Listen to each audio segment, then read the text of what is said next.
Every time our guys step foot into the cage, the first thing that they're gonna do is hit off the tee.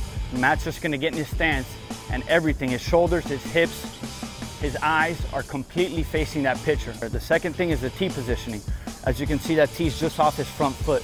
I think a lot of guys, you know, when they're hitting off a tee, they want to just put the tee on home plate, when really that's going to create a deep point of contact.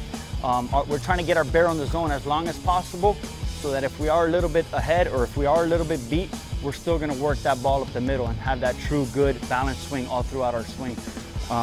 Along with the tee positioning is how we place the ball on the tee. We want to focus in on the inner half of that baseball to create and train proper hand pass. And what we do is basically on our baseballs, we have a little SEC logo, and I'll kind of cockeyed stagger it, facing the hitter a little bit. So now when he's approaching that ball with his barrel, he's focusing on that SEC. It's a smaller point of focus. It's sharpening our focus, and it's going to allow us to keep our hands inside the baseball, even though we're hitting it up the middle. And we do that to all angles, whether we're hitting the ball opposite field or pull.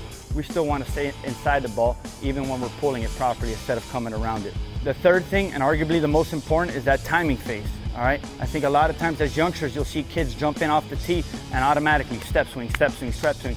And maybe the results are there. Maybe they're hitting line drives to the back, but that's not going to be able to translate into a game when you got a guy throwing 85 to 90 miles per hour. So when Matt's in his setup, everything's going to be symmetrical, facing that pitcher, okay? And he's going to envision that release point, the ball coming to the tee, and all he's going to do is have a load phase right like you just saw it, and then from there he's going to put off his swing and fire. And then the last thing is the point of contact.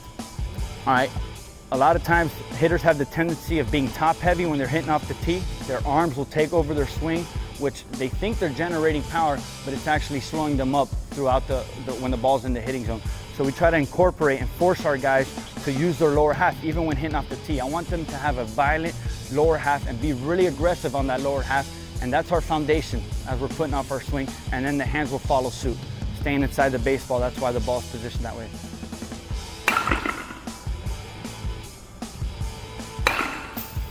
Perfect. A lot of times hitters have the tendency, they'll pick up the pitcher, and as they go to focus in on the baseball, their head will kind of dive into the ball. And it creates a lot of head movement, a lot of body movement, which makes it go like this. One thing Matt's doing a good job of is as he's tracking that ball, his eyes are coming down to it, but his head is staying nice and still, which is going to allow him to be consistent in the zone. That's what we're looking for. Each of them, before every game has their own individual routine, but for the most part, what it consists of is hitting maybe 8 to 10 up the middle, 8 to 10 opposite field, 8 to 10 on the inner half, and then maybe another 8 to 10 right up the middle to finish off.